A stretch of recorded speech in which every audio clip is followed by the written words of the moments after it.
All right, Rod and I are back on We Want Winners, our live stream recap of the 49ers and Seahawks. And it was, we'll start with the 49ers won the game. Let's put that out there. But we're going to have to start with this Trey Lance situation because I think that's kind of the big story. It even overrides what they did on the field because this is sort of it's QB1 and all the things they were going to be able to do. So let's start here with Trey and Rod. We're both big Trey guys. We know that there's a high ceiling for him, and maybe the floor was possibly a little lower than we thought. But heading into game 2 at home, Seattle's a really good opponent for him to kind of get his feet wet. And in the first quarter, he basically fractures his ankle. His foot was sticking the wrong way for sure on what was, I think there was a couple of options on that play, and he decided to take it up the middle and run. And this is what happened last week. It's what we were kind of worried about, him running into linemen and linebackers and getting hurt. And that's what happened. Sort of our worst nightmare became a reality. What is your thought on what happened and how it happened? Well, I've got lots of thoughts. Um, I actually was behind watching the game, and fortunately, I had it recorded. So, I've been trying to track, to try to just keep up with what's going on in the game, but got sidetracked on a lot of conversations on Facebook about this situation. And I'm going to start with an analogy that I think is very apt here.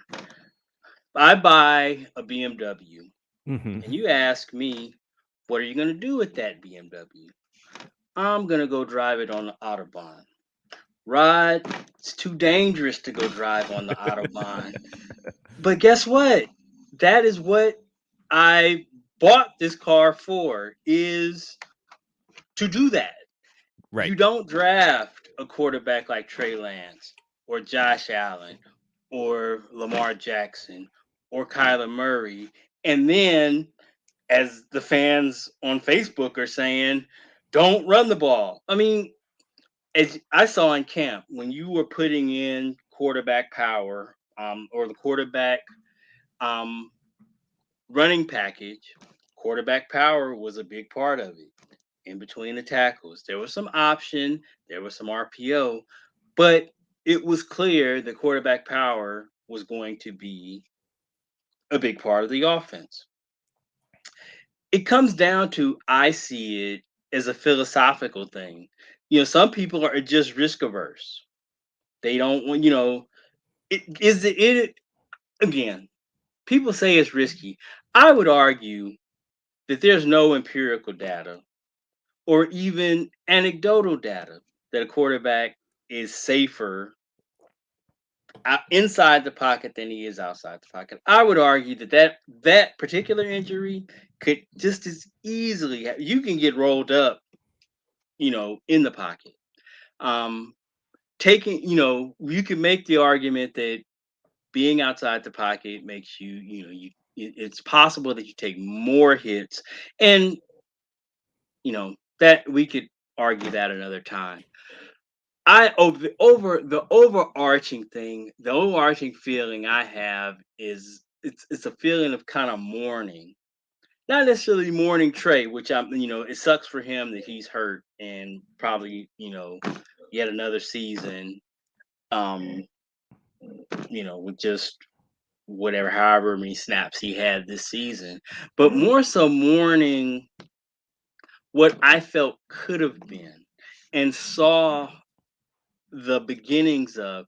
I don't see how anybody could argue the fact that the offense is just more dynamic with him in there, and it affected the way the defense had to approach the offense with just the threat of him. And we really hadn't saw the deep game, unfold. But even his critics had to acknowledged that that was probably the strongest part of his game.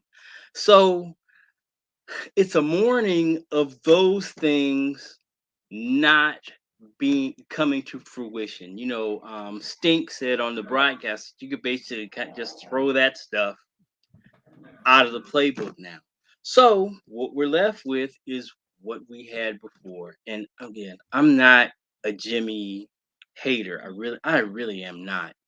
It's just that the ceiling is so low with him, and it just feels the offense has always just felt kind of like a slog. Like, you have to fight for every damn thing. There's just not there's n- you know he's not going to give us any explosive plays. You can just forget that. It's just Well, I it's mean, just we saw the second half, yeah. which is what happens all the time in the second half. Okay, let me Okay, yeah, let I'm me sorry. let me. I went No, on no, a no. bit You too no, you're much. fine. But I want to take something that you said. You compared uh Trey to Josh Allen to Kyler Murray. You said Lamar Jackson. I think Josh Allen in week 1, he had 5 runs, and I don't know how many of those runs were him making something out of nothing. Hmm. Kyler last week, same thing, 5 runs. Trey had 3 runs already by the time he got hurt. I don't have a problem with him using his legs and then them using him as a weapon. It Hmm. just seemed like it was way too often, especially early in the ballgame, because when if he is as fresh of an athlete as he seems, young legs, third and fourth quarter, when the defense is tired a little bit, then you're like, okay, like he can, he's gonna surprise somebody and he's got fresh legs and he can break something. But so early in the game, when the other parts of the running game were working, now I will caveat this by saying the reason why some of those parts in the running game were working is because of the threat of him running as well. So that all kind of coexists and works together. But they have such a creative running game with him as the quarterback because they can run different things, and the defense has to kind of wait one Mississippi before they just break because they don't know what's going to happen. All Exactly. of that stuff is pro him being QB. I just don't know if I wanted to see him run so often and be that being such a major part of what they were doing, because just the threat of him seemed to be enough to offset the defense. Wanted to get your thoughts on that. Well, so much of there's always a lot of criticism of it's not just Kyle, any play caller at all levels. I've seen it. The play caller, whatever he call, if it doesn't work, it it's I even mentioned that you saw that last week with Nathaniel Hackett. He's a damn head coach, and he's like, well, it was a bad call because it didn't work. Well, Yeah. that that frustrates me so when people get so result oriented as opposed to process oriented. Mhm. There are definitely, I believe, criticism. You can criticize Kyle. One thing I find fault with is that sometimes it seems like he is outsmarting himself. It's Yeah, like he's in his head and he's calling plays and he's calling counter plays to the play that he just called, and he's calling counters to the counter to a play that it kind of can get. And I understand when you're on a play sheet like that, you can start playing games like that. So to answer your question, what I don't know what he's seeing in the defense that makes him want to call that quarterback power so often, so early. I don't know if there's a read that he's getting from the defense that he feels like he's got something that he can exploit there, or is he calling it because he is thinking plays down the road where if that calling this here sets this up sure. later. I mean, I just don't know. That was something that people talked about, with all our play calls. Walsh, they talked about the 15 plays on the script. Well, he would, he in his book he talks about, basically he doesn't call them throwaway plays,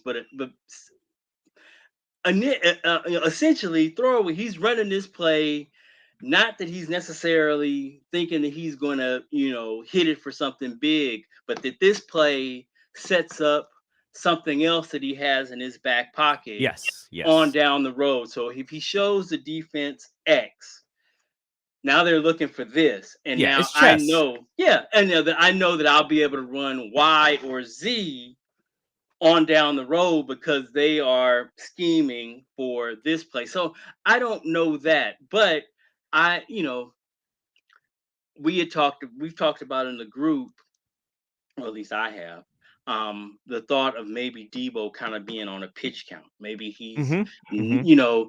and that probably wouldn't be the worst thing in the world for your quarterback. You want him involved, but you probably want him involved in as limited a basis as possible.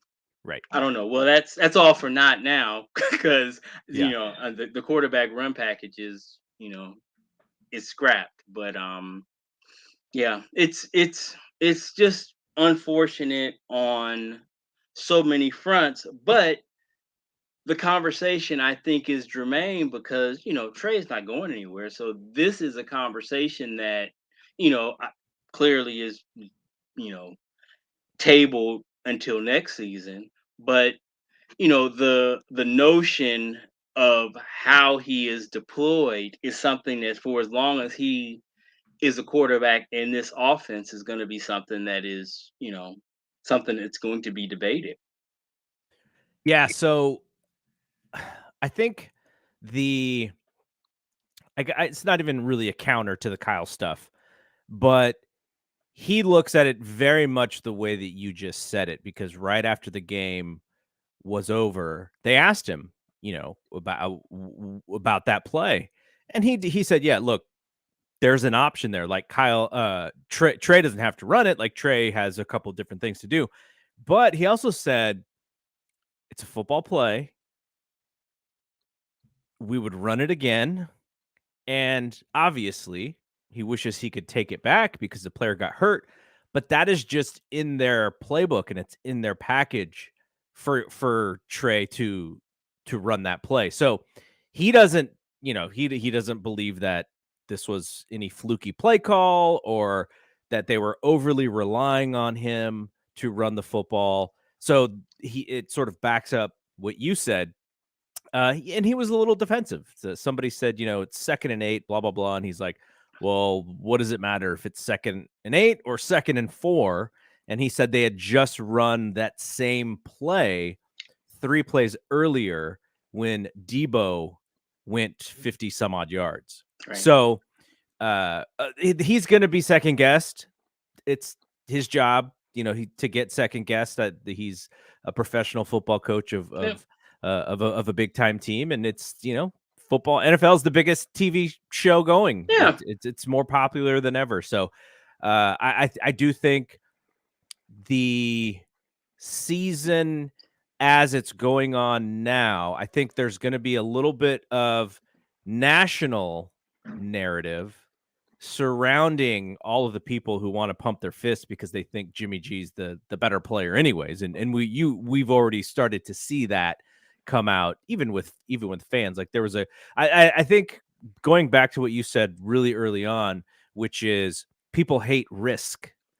And when Jimmy is there, I think people feel a little bit more calm because they can predict what's going to happen because we've seen it. And we haven't seen it with Trey. So we don't know if Trey's going to throw 3 picks, or we don't know if Trey's going to hit a couple of 60-yard plays, right? So the those who are comfortable with Jimmy, it's because they know, okay, I know what Jimmy's going to do. And I sat there in the second half and I was just shaking my head because I was like, okay, that Jimmy came in and he did the good Jimmy stuff for those first 2 drives. I know bad Jimmy is coming. I just hope that bad Jimmy doesn't kill us. And thankfully, it didn't kill us because the Seattle's not good enough right now Right. for it to kill us. But bad Jimmy was there. He did not have a good second half. And part of the reason why they couldn't run the football is because once they saw Jimmy under center, they're like, "Oh, run play. We know what's Yeah. coming." And Mm-hmm. then they see Jimmy in shotgun and they go, "Oh, pass play. We know what's coming." So that is another part of this. I think Kyle has his work cut out for him to kind of go backward a little bit in the offense because he now has to build the game plan around a completely different quarterback. And let's not take for granted the fact that I think they really expected Ayuk to explode. And Ayuk is now more of a possession receiver with Jimmy there. Danny Gray, who is Danny Gray without a quarterback who can actually throw the ball down the field? So, Who we will may even attempt to throw the ball down the right, field? yeah, yeah. So there's a lot of things that that Shanahan's going to have to fix, and they they they built an offense designed to take advantage of Trey's strengths, and now you kind of have to go a little bit backward in what you want to do. Um, Thanks to Shelvin and Justin for checking us out. I think 49er fans, the you said something last week about the fan base being very loyal, but maybe not the smartest NFL fan base. And it's a generalization, but I Yeah. started to think about that because the second that injury happened, uh, there was a lot of people just like, let's not start the Jimmy negativity. He's got to be. I'm just like, this dude gets paid a lot of money to play Yeah. this game. Mm-hmm. Like, we don't have to feel sorry for Jimmy Mm-mm. G because he's back on the football field. We don't need to protect this guy. He's a tough dude. He's not uh, uh, uh, a guy who is very sort of reactive and defensive and sensitive to the commentary. So 49er fans, like, Jimmy can take it. Like, he gets paid a lot of money to play this very prestigious position, and he made the smart decision to stay back on this team rather than take a giant pay cut. And maybe he would have been competing with Geno Smith for this job on this really what I thought to be a pretty poor Seattle team. Mm-hmm. I was reading through some of the articles and just in preparation for the game, and like even the beat writers were like, yeah, we got these young safeties now that Jamal Adams isn't playing. And then, you got these young tackles. And, Pete Carroll's super rah, rah. Oh, we're going to be fine. Rah, rah. They're going to play their butts off. Rah, rah. And I was sitting there going like, okay, this team is not that good. They really lucked out in week one getting that W. And I think the 49ers are going to put it to them. And, they did to an extent. But I think the full 49er team that Kyle Shanahan wants to put out there, they probably win 40-0, really, Yeah. from the Seattle team that I saw. And the Niners won 27-7. The defense played well. It only gave up a special teams touchdown, but I do think the explosiveness and the ceiling of what this team could be does take a step back. Now, is it going to be more consistent? Probably because they won't have as many risky plays, but at the same time, in the NFL, I mean, we see it day in and day out. Like, how many of these games today were just these giant comebacks, the Dolphins, and you can't do that when you have to run on first and second down all the time. Yeah. So it's not it's not what I wanted to see this year because I was really interested to see, Shanahan's full display. He's got the quarterback that he wants. What is he going to do with it? He's the QB genius, and then it's back to what we had now. Again, this isn't a Jimmy G. This isn't a diss Jimmy G show, but I am disappointed and sad for Trey. But we're lucky that it's not Brock Purdy out there at the same Yeah. time. So what is, like I say, I'm not here to bash Jimmy G, but I'll concede that maybe he gives this team a higher floor. but the ceiling is so much lower. I don't know if anybody was watching the early games, but you look at Baltimore with Lamar and the way he impacts the running game and the way they run the ball and the way that the opportunity, because you just can't against that team. You can't sit in too high. If you don't bring a safety down into the run game, they'll just run you into the ground. Similar to our team, you can't play too high, and you won't play too high with Jimmy. Why? Why would you? Um, why would he's not challenged. The DBs aren't even coming out of their back pedal against him. Yeah. But with even if Trey was not as efficient as Jimmy, he gave you the threat of the deep passing game, Yeah. which and um they're correlated. If you have to play for the deep pass, it's pick your poison. Do you bring that safety down to try to defend the run, or do you leave him back to play against the deep pass? Either way, you're giving Kyle options.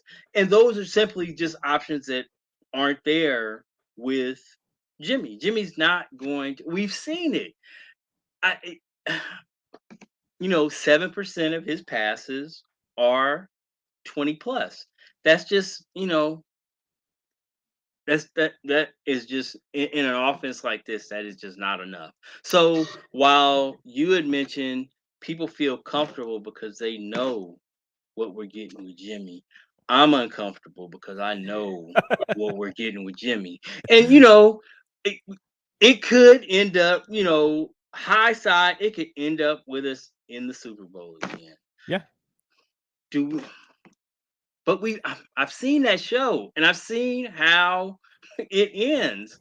I was hoping to get to the Super Bowl and have something else in the bag. But maybe Jimmy plays a perfect game and we win a Super Bowl, and that would be awesome. I'm Yeah. hoping for that. I I mean, I really am hoping for that. And then you have to think about, with Jimmy, there's also the injury risk that is yeah. always there in the background. Which you Yes. talk about Brock Purdy.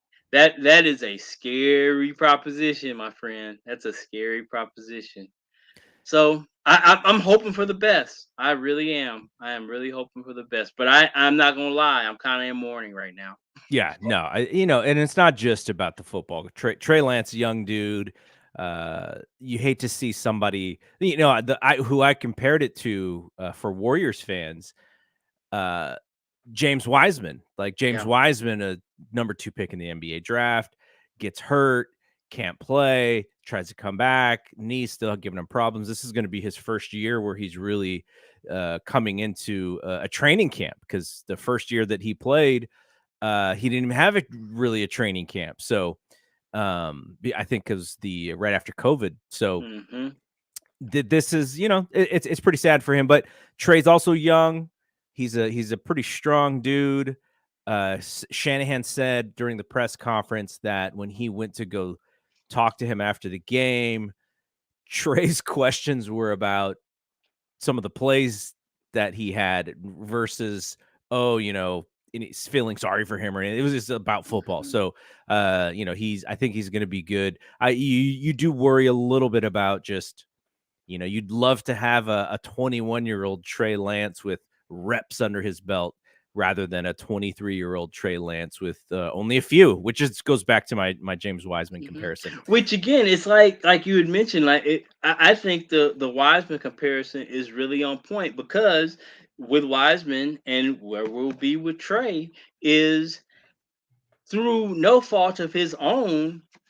You know, we look at him like his development is not where it should be or has been stunted, you know, because it has. But I mean, it's, Wiseman, I'm sure he doesn't want to be injured.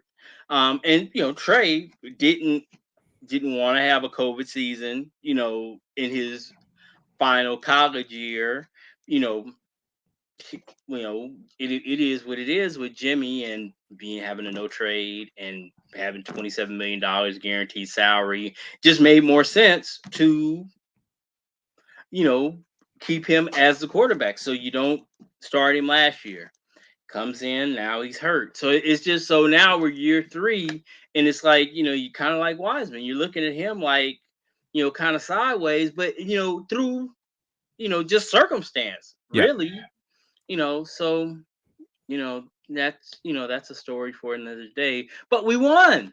We won, We did. We y'all. did. Hooray! So Mike Hager, thanks for turning in. I 100% disagree with this because Mike says that Trey will be lucky to start another game unless they cut my man's foot off. Like I think he's going to be all right. He's too young, he's too talented, and they have too much invested in him at the same time for them to just give up on him. Okay, so I wanted, before we talk about the rest of this game, I wanted to run this comment here, or I'll show it to the folks on video, and I'll read it for those who aren't watching on video. Richard Sherman, our friend Richard Sherman, our friend and enemy over the years. He says, he wrote on Twitter, this is right when Trey got hurt, by the way. He wrote, there are a lot of coaches frowning right now that they will face Jimmy G. Facing a rookie who is learning the position has its challenges, but Jimmy knows this offense and can run it efficiently and effectively. I hope 49er fans can come together and support both QBs. Now, the reason why I think Richard Sherman has an interesting perspective is because he played the 49ers during this transition from Alex Smith to Colin Kaepernick, and him and Kaepernick weren't necessarily best of friends, but he also saw it on his own team when Russell Wilson took over that position. So he knows, he kind of knows the deal when it comes to having the player who's kind of cemented there and then the up and coming player. And he kind of was like, the coaches are probably a little more worried about Jimmy just because he understands what to do, and that goes back to the risk and reward and stuff and predictability that we talked about. But what do you think about what Richard Sherman said there? Well, I mean, the status quo. I mean, there's a thing again. I've discussed this online before, and I don't know if everybody else sees it, but I do. There's a shift happening in the NFL, and I compare it a lot to what happened 6 or 7 years ago in the NFL. The quarterback position continues to change, and I see it. I've got a nephew who's a high school athlete. So I watch a lot of high school football. I love college football, and you just see it at that level, and the way the position is being played, the rules of the position, the way defenders are being coached. It's just different than even 5 years ago in the NFL. Um, Quarterback play is changing. These guys, either the hybrid freaks that we're seeing now, they're going to be the norm, because when you look in the pipeline, I've asked and nobody has been able to show me the cement shoe pocket passers at any level of football today. They just don't exist. Everybody, the next Manning is more Archie than he is Peyton or Eli. That is just the prototype. So a lot of people have the establishment has problems changing. Yeah. They believe that the way that it's always been done, and you hear it every time I bring this up, the last 20 years, blah blah blah has been a pocket passer, a mobile quarterback can't win a Super Bowl. Just like you got to have a post player and shooting 25 threes. You can't win a championship shooting 25 threes, and you got to have a dominant post player.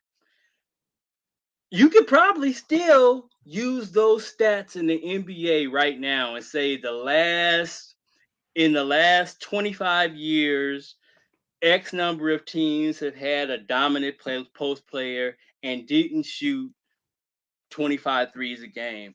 Except when you look at the way the game is being played today, that model just doesn't jibe with the reality of today's game. And I think we're getting to a point where soon enough, you'll still have those stats and you'll be able to point to Tom Brady or Matt Stafford or, whoever, Kirk Cousins.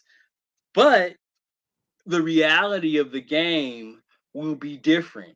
So again, while those stats will still technically be factual, they won't reflect the reality. This game, the NFL becomes more and more like 7-on-7 every week. It's just that's just it's an evolution, and everybody loves it. TV loves it. Gambling loves it. Nobody's out here trying to have no 6-3 defensive struggle. Ain't nobody trying to play that game no more. Yeah. So so to answer round away to your question, Richard Sherman is talking about the establishment, defensive coordinators. Because you hear there was those comments that were coming out right as training camp was opening about different Josh Allen and Lamar Jackson and defensive coordinator X says we figured blah blah blah out. They're not here for a new paradigm. They want to keep things the way they were. They want everybody to be Mac Jones. They want everybody to, they want 50 dropbacks a game. They don't know what to do with Justin Fields and um Josh Allen and Lamar Jackson and Kyler Mahomes. Murray and Mahomes. They don't, that's not, I heard Boomer the other day talking, and he can't, what can he give me in terms of analysis about the way these dudes played? He nothing, so it's kind of like self-preservation for him. Hell, he wants status quo to stay the same so that he can stay relevant. Terry Bradshaw said Exactly. the same thing at halftime. The exact same thing about how, everyone wants these new quarterbacks, and I just like the guys who just drop back and let it fly. And I was like, okay, I know what decade you were born in, just based off of that comment. Okay, so let's talk about a little bit about the other side.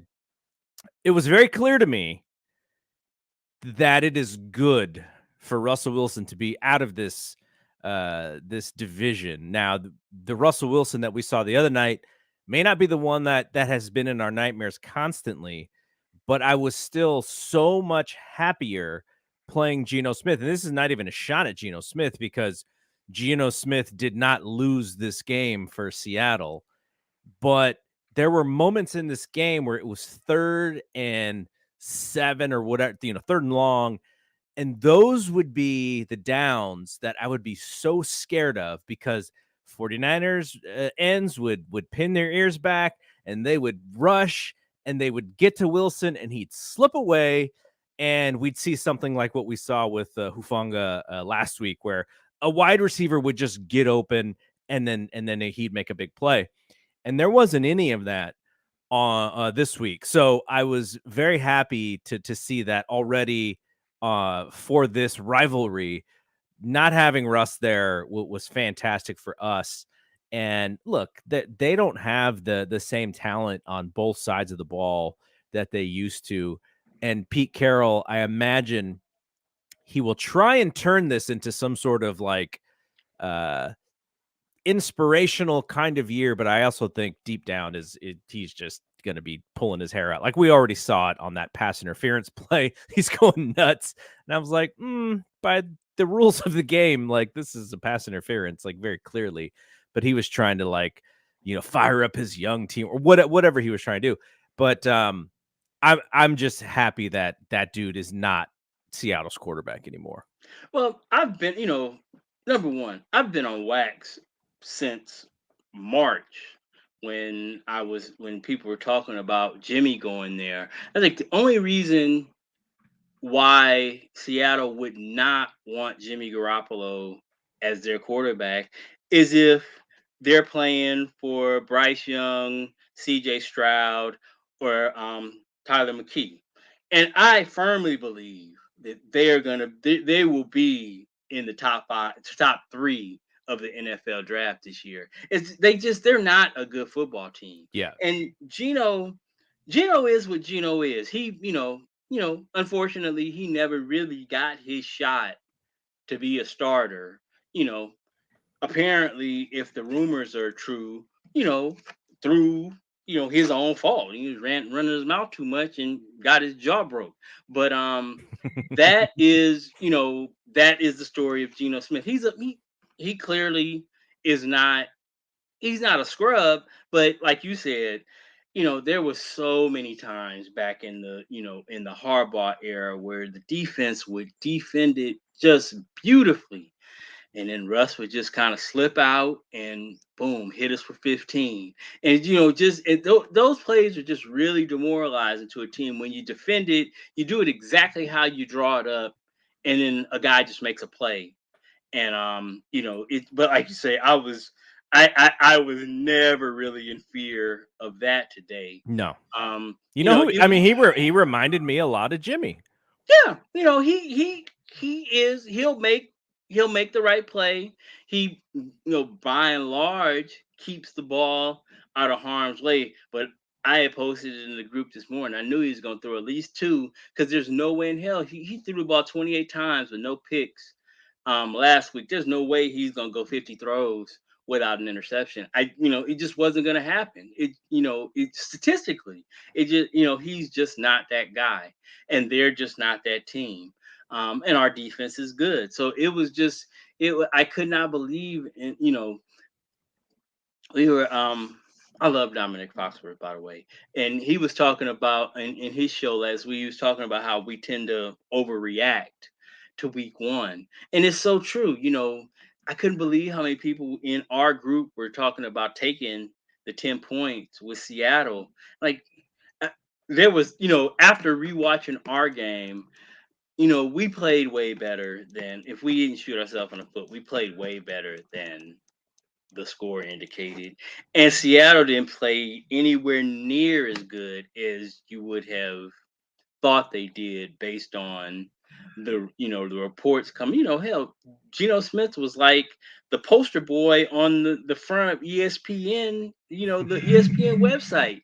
I mean, to me it was crazy talk that that you if you're gonna bet that game, you bet the Niners or you don't bet it. There's no way I would have ever laid points with. They're just a bad football team on the road. It was nonsense talk to me. But the Niners did what they were supposed to do. Debo, that dude, he had like, I'm looking at my sheet now. He had one, two, three, four, five, six, seven, eight. By my count, eight broken tackles. Like 1, 2, 3, 4, 5 first downs. He was a menace. He was absolutely a menace today. Um, he's that dude. Aren't you a little worried though that the majority, I think maybe even all of his passing yardage came from screens? Like Yeah, he did not run downfield once, as far as I can remember. yeah. I did not track his routes, but I would, just off memory, I I I would agree with you that I don't remember really him.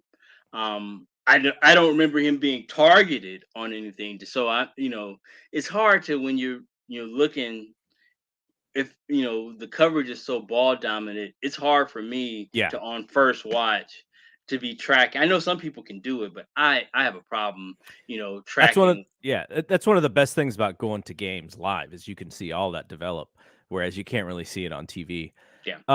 And the other thing, the 49ers didn't have Kittle, though Dwelly's the one who gets open for the long play, Wide open. wide open. And that was a great play call, and he was so wide open. Kittle is not back yet. Hopefully next week, so they'll sort of have their full receiving talent out there. But what'd you think about the running game? I thought Jeff Wilson Jr. was good. I wouldn't say great.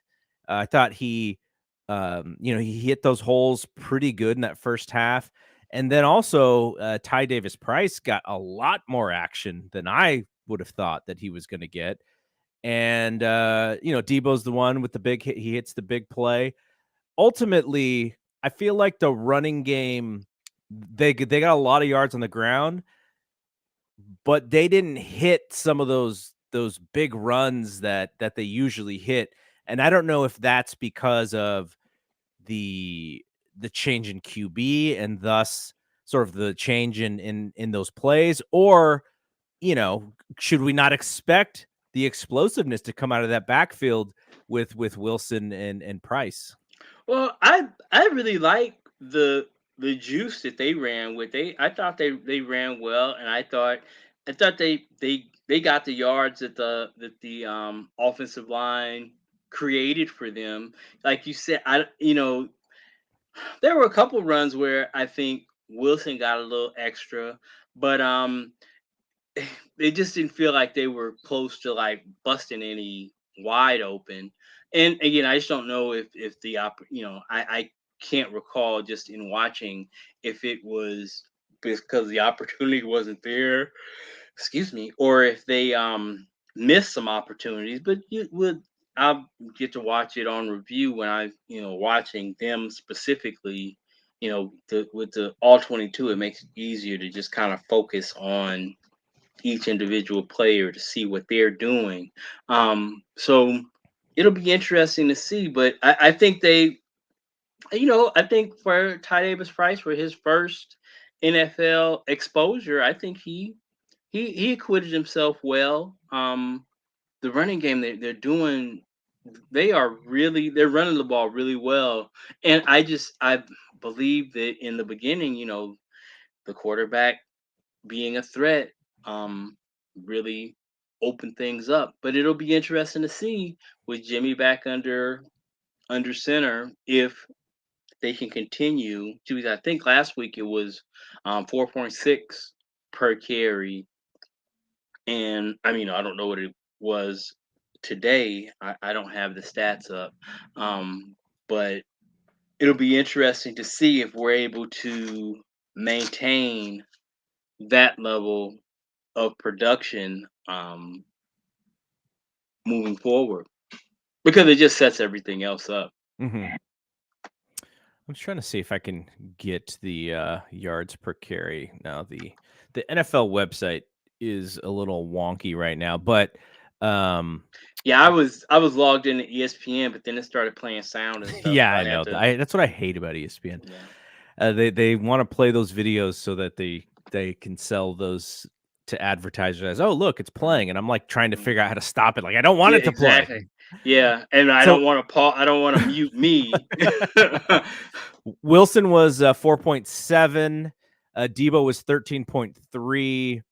Trey was 4.3. Interesting that they don't have TDP here, so I don't know what he did, but it's probably similar, maybe a little bit more than last week as far as yards per carry. And yeah, I Does it guess have? Do you see how many attempts? How many rushing attempts was it today? the team stats is what's not Oh working yeah, for gotcha. NFL.com right Yeah. now. And yeah, like and then Juice Check, he had the 2 carries for 1 yard and 1 touchdown, and Jimmy was 4 for 5 and the 1 touchdown. Yeah, ultimately, I think they're gonna have to have different looks with Jimmy, more runs out of shotgun, more passes out of a normal set, him behind center, because that's definitely what I saw in the second half is Seattle just knew what was coming. It was just they just had to stop it. And sometimes they did. Like in the third quarter, I thought they stopped the run pretty well. But then in the fourth quarter, the Niners just had the ball too much and the defense was on the field and they were able to kind of run it down their throat. Okay, we spent this whole time at this podcast talking about offensive stuff. The defense gave up 0 points. The only touchdown that Seattle scores is off of a blocked chippy field goal that looks like Ross Dwelly kind of got mixed up on trying to block two guys, and the guy flew in and blocked it, and then they scored. And that was the only real highlight for Seattle, and sort of underscored in this whole game is how this defense bounced back after last week, giving it up in the second half. What were I your don't know. thoughts? Well, first thought is I don't know what it is in the water, but Seattle and their special teams against us are always making plays. Hmm. It is a recurring theme with them. So that was just kind of par for the course. But the defense, man, just seeing them in camp, it was like they were playing with a different edge. That dude, uh, Moody Ward, he just seemed kind of like the Pied Piper with those guys. He plays and kind of carries himself with a kind of swag, and then you kind of saw, Mosley and Ward and everybody just kind of following suit Yeah. with the way they played, and they just gave our offense hell all summer long. And it's good to see that it's because the defense played well last week. Save for The penalties. the penalties and the lapses, just the lapses in discipline. But see, Chicago couldn't pass the ball at all. They couldn't run the ball They either. couldn't do anything. It was, like you had pointed out last week in the post game that they figured out that what we're gonna do is we're gonna try to make plays with Justin Fields. We're just gonna get him moving Yeah. and see what we can find. And unfortunately, they had a few blown coverages, and he made some plays, but they didn't really give up much in terms of just lining up and then being able to do anything really. And it was the same thing this week. I mean, they couldn't move the ball at all. And Bosa was a beast. And Yeah. I counted, I think at one point I had missed some, but at the broadcast was like they had 10 quarterback hits and a bunch of hurries, and they were just, they were really getting after it. And I think that's who they are. I think, we're gonna go as far as this defense and running game can carry us. You know. Now, I think Hufanga is going to be tested a little bit more next week, because I imagine Russell Wilson will attempt to throw the ball downfield at least a little bit more than these first two games, because they're not really trying to push the ball downfield. That's not how these offenses work.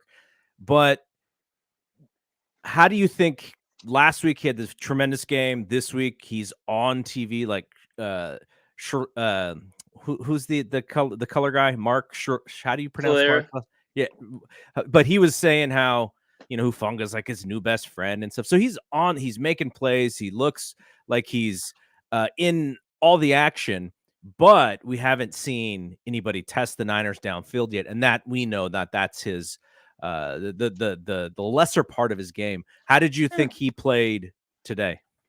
he played well. I mean, I had him down for um he had one pass defense. Um, yeah, I thought he played. It wasn't as impactful as last week, where it just seemed like you know he missed a couple plays, but it just seemed like he was every time he was making wild, splash plays. And nobody we don't I didn't expect him to do that every week, but he if you he's been in situations the last 2 weeks that highlighted his strengths, like you say.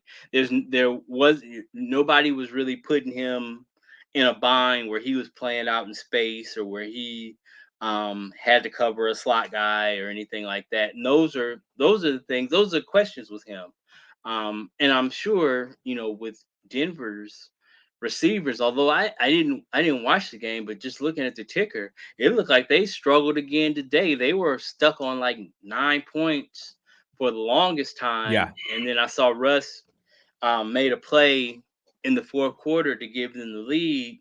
But it seems like they're kind of having a hard time figuring out, how to unlock those receivers. It appears that they're running the ball well, um, but the passing game has not come along yet. So I don't, I'll watch them again this weekend, in preparation for this, but and then look at their numbers and see. But I would imagine with the talent they have at receiver that Yeah, that would be a test bigger for test. our secondary this week.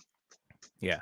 It's funny because my wife, when she was watching the game last week, the announcers, I'm not even sure how to pronounce Hufanga's first name very well, but the announcers like zoom through it because they probably don't know how to pronounce Mm-hmm. it. And so she's like, "Wait, is his first name telenovela?" I was like, "No, it's not." But it does sound like they say that Yeah. when they say his first name. Okay, so going into next week, we'll do our prediction or just discuss Denver in a second here. But who was your player of the game? Debo. Debo or Jimmy. I am leaning Bosa. He had 2 sacks. Okay, he did have 2 sacks. And almost every game he plays, you can sort of just pencil him in as like a You just top 3 feel it. guy. Yeah. Hmm.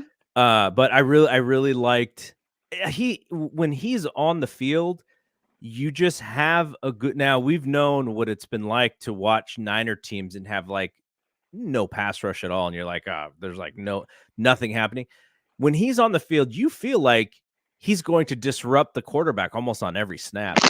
And True. uh and so that is something as far as the comfort when you watch this team, just knowing their ability to get to the passer, it feels like, wow, like it almost feels like that's kind of the start of what a good defense is because that's what we see. That's what the camera zoomed on the quarterback. And so when you get to see a lot of Bosa just by watching the defense. And that guy, man, there's a couple times where sometimes the best way to block Bosa is to kind of olay him and let his own momentum cause him to over pursue and even sometimes fall. Like there was a moment late in the game, and he still almost got to Gino. Hmm. Because he gets Like right up. he gets right up, he hits the ground because he over pursued, and the guys kind of pulled the olay on him. But man, just watching him get after that quarterback is so fun to see. We've it's not that we haven't seen great pass rush. Like Charles Haley is the Hmm. same way, right? Like you get to see Haley out there and you're like, gosh, this guy is a demon speed of an athlete from that position. But And rookie Alden Smith, yes. that dude was a beast. Yeah. So But we've had some good yeah. ones too, but Hmm. Bosa's right up there with some of You know, the best guys that they've had. you made a comparison earlier with Trey and Wiseman. To me, I was thinking about it last week that Bosa is kind of like Steph like with the gravity that his presence, the whole defense, even when he's not involved in the play, he's involved in the play Yeah. because everything they have to, you can tell the offense has to account for him, and everything is set up to account for him, which creates opportunities for everybody else to eat. So he is a monster, and like you said, he could probably be the player of the game every week. Debo was so impactful with the way he played, and then Jimmy, the way he came in and just Calmed everything down. righted the ship. Yeah. He didn't, he made a bunch of first downs. He didn't make any big mistakes. He settled everything down, and you know, I think he deserves credit for that. That was very important for not letting things kind of, especially, after that fluky score, it's like, uh-oh, here we go. Yeah. But the team didn't flinch, and just kept on doing what they were doing. So that was good to see. That was good to see. So yeah, yeah, it was a good. A lot of guys had good games, but those were Bosa with the 2 sacks, and then Debo.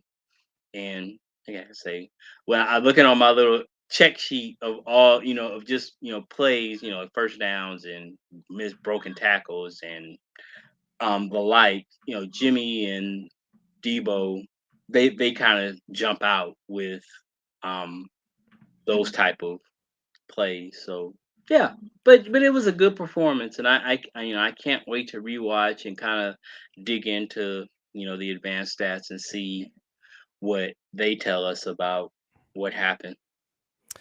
All right, so now let's look ahead to Sunday night. It's Sunday night, right? They play Sunday Whew, night. I'm not sure. I think it's Sunday night All right, against so I can Denver. play So golf all day. That's awesome. at first I thought it was Monday night, but I think it is Sunday night. So we get the prime time game, the big Sunday night NBC game.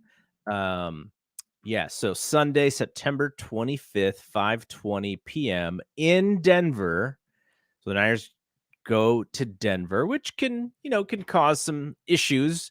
Just So teams they'll be going into all Denver. lathered up by game time. The crowd will be Oh yeah, ready. yes. So looking at Russ today, like you mentioned that he did not have a good game. 14 of 31 passing for 219 yards against the plucky Houston Texans. Javonte Williams had a pretty good game. And they got that sort of the dual back system with him and Gordon. And from a receiver standpoint, Cortland Sutton had a big game, and it sounds like, according to Shelvin said that I think Judy left the game. So Shelvin, who's watching, let us know that Judy got hurt. Mhm. But I don't sense that Russ is going to have a poor game again. Not only is it the 49ers, but it is also week 3 for him to sort of figure some things out. And so I would imagine we're going to get a really good Russ. They have an interesting offense. But so far, 2 games, I would say, not to say you're ever disappointed in winning, but I'm sure Denver fans thought when they were getting Russ, oh, we're kind of up and coming and this is what we want. But probably a little disappointing after 2 weeks to see how they are playing. But I do expect them to play really well against the 49ers at home, big stage. Russ is, like we said, Russ is, he was in our nightmares for the longest time. And he's probably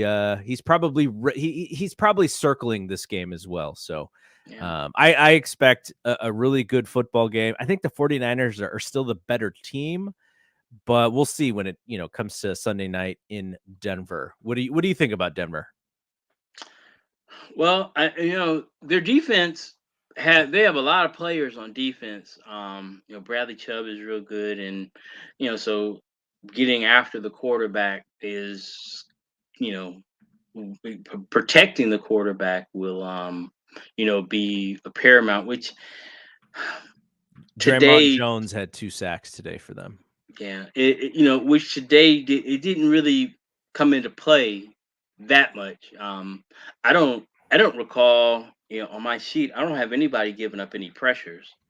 Um, and maybe I missed it, but it didn't seem like there was any distress in the pass game today. So I would think that might be a little different, because that's that it just it's gonna I think that's gonna be an ongoing theme for us throughout the year, is how we're able to hold up in versus you know good pass rushes. Um and then like you had talked about, just passing the ball, and getting our receivers out into routes and targeting them. Especially down.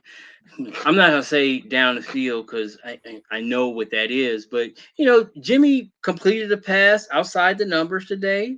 That was awesome. He So he and his best throw may have been the one Ayuk dropped, or he couldn't hold on to. It was going to be a hard catch. Yeah, yeah. That was maybe Jimmy's best throw all Yeah, day, that I was a thought. good throw, but yeah, that was a tough try for Ayuk. So it's hard to say that he should have caught it, but it would have been a real good catch. But it Yeah, was a great throw. It was a good throw. It was a good throw. yeah. So while I'm tempering expectations, I don't expect at this point. I don't expect Jimmy to be anything different than he's ever been.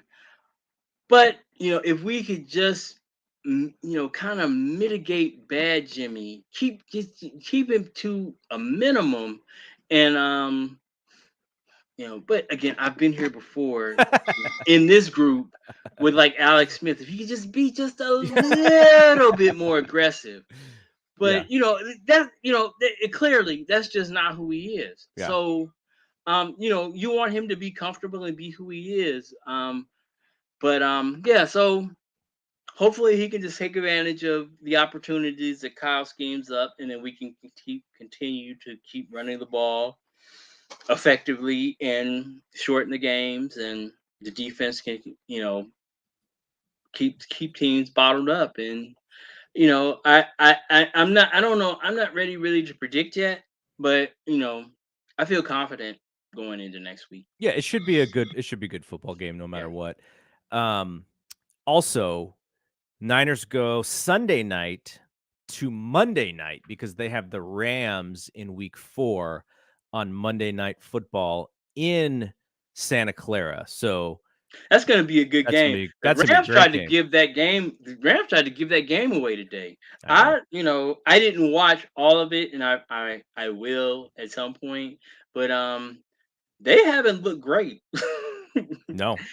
Again, Buffalo was really good. I don't know what was going on today that it looked like they were handling the Falcons, and then all of a sudden, that's the NFL though. It was you look up and it's the Falcons are marching it. This is what I keep telling people is the NFL has adjusted their rules so that the comeback is always there because the best way for them to get the television ratings is for close games. So it is paramount for them to create opportunities for these close football games. And so that it's just the rules are sort of built that way. Like you saw the Niners late in this game, they're just sitting back and everything is underneath, and all it takes is for one missed tackle, and get a big play.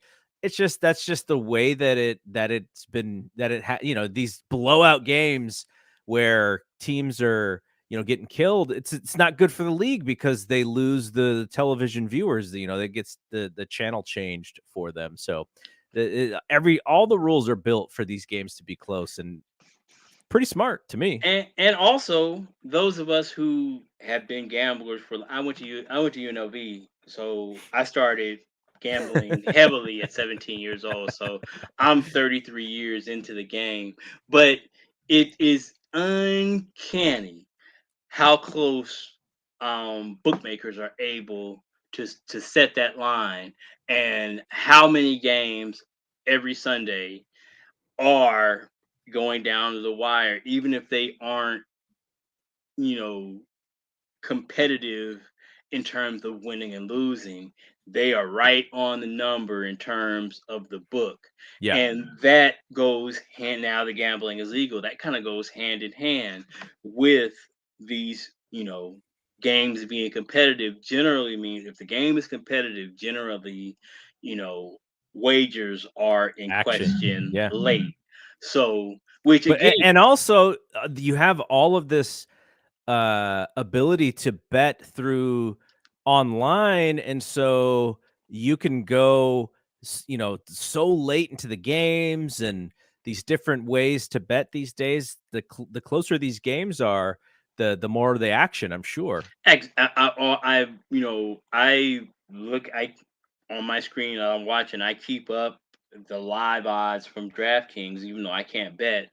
But you can see the way the lines are moving. There's action going on all through the game, and like you say, it when they're competitive, it keeps people engaged, which is just good. Which is good revenue as a revenue stream for the league. So it's all, it's all good. Everything is thumbs up for the NFL in terms of their business model.